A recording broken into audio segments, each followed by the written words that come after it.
D'ailleurs, vous voyez pourquoi nous sommes pauvres. L'Église apporte la malchance. Bien sûr, ces églises-là, en tout cas, ne nous apportent rien du tout. Au contraire, du tintamarre à longueur de journée dans les quartiers, les gens suffoquent. Et comme il fait très chaud ces jours-ci, les gens sont nerveux.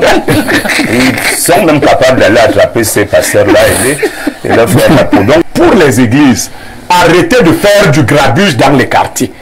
Moi, je crois que les citoyens eux-mêmes doivent régler ce problème. Qu'ils arrêtent de se plaindre. Si l'église vous embête, vous la fermez vous-même. Vous la fermez vous-même au quartier. Mais là, ça devient ici. Ça devient ici. Avoir de fait voix et de fait égal. Si un voisin t'empêche de dormir, tu ne vas pas attendre d'aller voir le préfet et tout ceci. Tu vas chez lui, tu lui dis que monsieur, tu baisses ta musique parce que je veux dormir.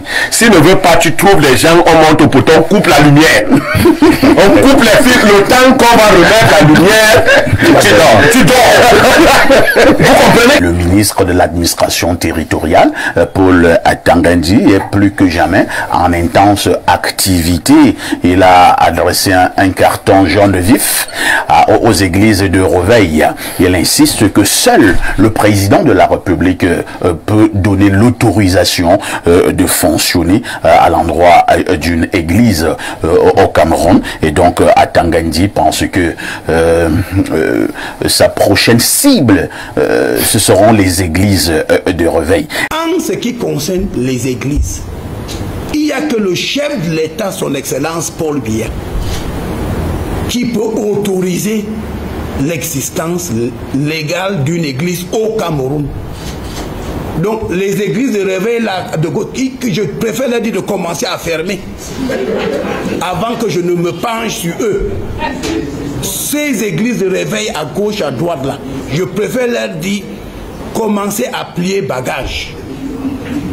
Parce que la loi est claire. Il n'y a que le chef de l'État, le président Paul Biya, qui peut autoriser une église à s'installer au Cameroun. C'est le chef d'État seul qui autorise les églises. Donc il n'est pas question, qu'est-ce qui se passe? Une église arrive, il s'installe à Biemassi ou à Dedo, il commence à chanter, et puis depuis 15-20 ans, non, c'est terminé tout ça. Vous devez avoir un dossier régulier qui est étudié par le MINAT. Et le MINAT va formuler un avis. Mais c'est le chef de l'État qui décide en dernier ressort. Donc je souhaite que nos lois soient respectées. Bernard Owona, que votre ami, le ministre Paul Atangandi, va également en guerre contre les églises de Reveil. Votre commentaire? C'est une bonne chose que le ministre se souvienne qu'il doit aller en guerre contre les églises qui nous empêchent de respirer, qui nous empêchent de vivre dans les quartiers aujourd'hui. Nous sommes inondés. Moi, je pensais que l'église apportait plutôt du sang. Non, c'est la malchance. C'est la malchance. D'ailleurs, vous voyez pourquoi nous sommes pauvres. L'église apporte la malchance. Bien sûr, ces églises-là, en tout cas, ne nous apportent rien du tout. Au contraire, du tintamarre à longueur de journée dans les quartiers, les gens suffoquent. Et comme il fait très chaud ces jours-ci, les gens sont nerveux. Ils sont même capables d'aller attraper ces pasteurs-là et leur faire la peau. Donc moi je pense que le ministre, ce qui m'a mis avec le ministre Atangandi, c'est qu'il aime le one-man show. Ah bon? Oui, il aime le one-man show et moi je vous dis qu'un ministre de l'Intérieur, c'est quelque chose de sérieux. Et moi je pense que vous allez voir même ce qui va se passer avec l'affaire Aliscom. Parce qu'un ministre qui vous dit à la télévision que la NIF a dit que ces gens-là ont brassé 16 milliards. Vous pouvez brasser 16 milliards dans un pays comme le nôtre en 2 ans, on ne vous arrête pas. Pour recevoir 1 milliard de l'étranger, vous savez combien de barrières il faut traverser, combien d'étapes il faut brûler. Donc, on voulait nous faire comprendre quoi. Le ministre n'est pas quand même un amuseur. Non, je sais pas ce que je dis. S'il vient donner ce genre d'informations. Ce n'est que quand il nous a présenté certains blancs-là comme étant des représentants de Transparency International, il était quoi? C'était pas de l'amusement. Donc nous, on a pas la preuve du contraire. Mais monsieur, le monde entier a regardé ces amuseurs publics, ces touristes qui sont venus en villégiature à Yaoundé se prévaloir ce qu'ils mettez pas comme quoi de transparence. Bon, moi je voulais simplement dire que pour être sérieux, monsieur Parfait, ici vous savez que les chefs d'État vont siéger tout à l'heure. Pour être sérieux, parce que vous êtes une grande chaîne d'ailleurs qui a glané un merveilleux prix de meilleure chaîne au Cameroun. Moi je voudrais que vous sachiez que vous êtes sérieux et vous êtes respecté parce que vous invitez des gens qui sont capables de dire des choses qui sont vérifiables, qui sont bien vérifiables. C'est pour ça que quand vous m'invitez, moi je fais pas dans la langue de bois, je vous dis ce qui permet aux gens de mieux cerner le problème. Donc aujourd'hui là, nous avons un problème d'église. Vous avez même dans tout cela se résume en quelque chose, la tolérance administrative. Tout à fait. Qui a dit à l'État d'être dans la tolérance administrative? Ça c'est du banditisme. Vous savez que même les télévisions comme la vôtre, vous n'avez pas de licence. Vous savez que ça veut dire quoi, la tolérance administrative? Ça veut dire que l'épée de Damoclès pèse sur votre tête. À un moment, vous allez mal parler du MINAD ou de, je ne sais pas, du RGPR ou du Conseil national de la communication. On va vous dire que non, vous êtes sous le coup de la tolérance administrative, donc on vous ferme d'abord pendant 3 mois ou 6 mois, comme on a fermé RIS Radio, le Sismondi, on vous ferme d'abord 6 mois. Ben, mon Dieu, parfait ici. Quel est ce pays qui va avancer dans la tolérance administrative? Tout est tolérance administrative. Si le président est habilité à valider les églises qui doivent fonctionner au Cameroun, que le président le fasse. C'est tout. Très bien. Merci Bernard Owena. Pierre Blériot-Niamey, que c'est un problème sérieux. Nous en parlons depuis un certain nombre d'années. L'existence des églises au Cameroun et plus précisément des églises de réveil. Paul Atangandji pense que ce sera sa prochaine cible. Non, mais Bernard, on en a fait suffisamment sur Paul. Vous savez, on a des aînés sur le plateau. À l'époque d'Amadou Ahidjo, personne ne se présentait pour dire que je suis rosicrucien franc-maçon. Personne. Ça existait. Tout à fait. Mais personne ne pouvait dire que moi, je suis rosicrucien, moi, je suis franc-maçon. Et tu te bombes le torse.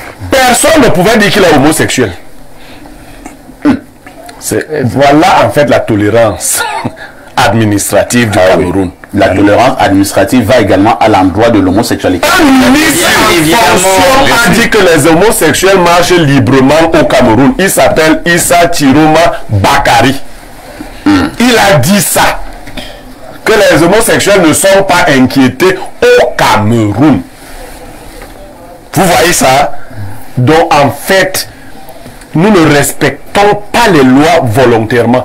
Et ce que Bernard Owena disait de la tolérance administrative, moi je demande aux promoteurs des médias et à celui qui a ce média en premier de s'engager à payer leur licence de gré ou de force. Parce qu'il ne faut pas qu'on continue de laisser cette épée-là. On fait ça exprès pour fermer les gens. Pour tenir les gens. Est-ce que tu as la licence? Vous pensez que c'est les 150 millions là qui dépassent à payer? C'est 100 millions pour les télévisions. Même si c'est 250 millions pour les radios. Je crois que même toi et moi on peut avancer quelque chose là-dessus. Mais qu'est-ce que c'est que ça? Merci. Non, ça c'est vraiment... C'est pas un état normal. C'est pas normal. Les églises, nous n'avons rien contre les églises. Elles doivent se conformer à la législation. Pour elles-mêmes, il faut qu'elles aient leur droit de fonctionner. La plupart de ces églises-là sont allées se coller à d'autres églises qui avaient déjà les accréditations. Elles font de la sous-traitance. Donnez aux églises qui le méritent leur autorisation. Qu'elles se conforment. Pour les églises, arrêtez de faire du grabuge dans les quartiers. Moi, je crois que les citoyens eux-mêmes doivent régler ce problème. Qu'ils arrêtent de se plaindre. Si une église vous embête, vous la fermez vous-même. Vous la fermez vous-même au quartier. Mais là, ça devient ici. Ça devient ici. Avoir de fait voix et de fait égal. Si un voisin t'empêche de dormir, tu ne vas pas attendre d'aller voir le préfet et tout ceci. Tu vas chez lui, tu lui dis que monsieur, tu baisses ta musique parce que je veux dormir. S'il ne veut pas, tu trouves les gens, on monte au poteau, on coupe la lumière. On coupe les fils, le temps qu'on va remettre la lumière, tu dors. Vous comprenez qu'il faut régler ce genre. Mais attendez, il y a des églises qui ont rendu des familles malades. Oui, oui.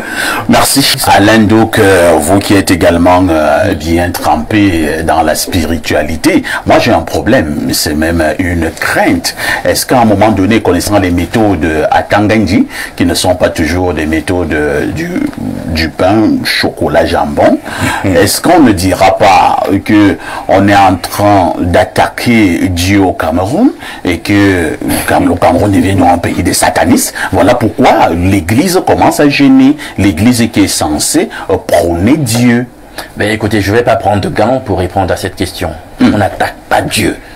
Parce que ces religions ne sont pas ancrées en Dieu. Ah bon? La religion dénominationnelle, je l'ai toujours dit, je le crie, et je le crierai autant que faire se peut, n'a rien à voir avec Dieu. C'est une religion politique. Vous comprenez? Je vous explique, c'est trop simple. Lorsque vous êtes dans le Nouveau Testament, dans la Bible, vous constatez qu'en réalité, lorsqu'on parlait d'église, ce sont des petites assemblées domestiques qui se réunissaient dans des maisons privées. On les appelait insula et doma pour les maisons qui étaient les domiciles privés de certaines personnes de haut rang, de haute distinction et tout. Voilà tout. On n'avait pas besoin d'un agrément d'un quelconque État pour exister en tant que communauté de cette espèce. La preuve, c'est que vous le savez, la plus grande entité persécutrice de l'Église, du Christ, la vraie, l'Église transtemporelle, ça a toujours été l'Empire. C'est les Romains, l'Empire romain, le système politico-religieux romain qui a toujours persécuté l'Église en question. Donc, elle n'avait pas à aller chercher un agrément de ceux qui représentent le danger pour elle. Alors, vous savez qu'aujourd'hui, l'Empire a juste mué, mais ça reste l'Empire. Hein? Les facettes de la politique sont les mêmes. Hein? Tel que ça a été le cas dans l'Antiquité, ça se poursuit. Nous sommes toujours sous emprise romaine. Et vous le savez. Hein? Ce serait tout un sujet d'essayer... Très bien. D'en parler maintenant, mais je dis, on se donne des règles et on joue selon les règles qu'on s'est données. Donc ces entités-là qui ont choisi pour exister d'attendre un agrément de l'État, elles doivent jouer selon les règles qu'impose l'État. Alors si l'État vous dit que pour exercer, vous devez avoir son autorisation, vous vous pliez à la règle. Et il y a déjà un problème lié à leur activité foncièrement lié au trouble à l'ordre public. Nous sommes d'accord. Donc du coup, le ministre de l'administration territoriale est dans sa charge. Il doit mettre de l'ordre. Je suis fatigué, moi, de voir, mais c'est des espèces de petites épiceries en réalité, où on vient faire du commerce spirituel et mettre les gens sous emprise, les embouter pour les rendre serviles et user de... Alain, donc, quand vous parlez comme ça, vous choquez plusieurs fidèles. Mais ça veut dire qu'il faut le il y a des fidèles qui ont eu la guérison. Non, mais il y a des fidèles qui ont rencontré Dieu à l'église. Qui a dit que Satan ne guérissait pas? Satan n'était pas capable. Je vais ajouter le nom d'un il était doué de puissance. C'est ça l'erreur. Vous pensez que dès qu'il s'agit d'un miracle, et d'ailleurs même la Bible, ils la tiennent. Ce que j'aime chez ces zouaves, c'est qu'ils tiennent souvent la Bible comme ça. La Bible est contredite et ils ne se rendent même pas compte que la Bible est contredite. On te dit que Satan est capable d'opérer des prodiges et des miracles et qu'il va même le faire. Il va en faire des époustouflants. Vous comprenez? Ils tiennent la Bible qui le dit à main. Et le seul critère pour juger de la pertinence ou de la puissance d'une entité spirituelle, c'est les prodiges. C'est bête, c'est tout bête. La prière ne rend pas riche, parfait. Il faudrait qu'on dise ça aux gens. La prière ne rend pas riche. Tu ne peux pas rester toute une journée et dire que non, j'ai fait les neuvaines, tu fais 3 jours à sec, 31 jours à sec, les programmes de... Ça ne peut pas te rendre riche. Il faut travailler. Si tu ne travailles pas, tu ne seras jamais riche. Tu n'auras pas... Bon, parfait, c'est qu'il fallait dire de là. Hein? Vous avez vu, moi, quand je quadrille ma petite zone où je suis à Rumonguier, je vous assure que je suis cerné dans le kilomètre carré par au moins 30 de ces entités. Pour expliquer-moi comment, avec une telle charge dénominationnelle, le mal continue de prospérer. La licence, la luxure, la pédératie, tout ce que vous connaissez, les orgies, la dépendance à l'alcool, tout ça. Calmez-vous, allez avec ces choses. Au nom de Jésus, je dois le voir calmement.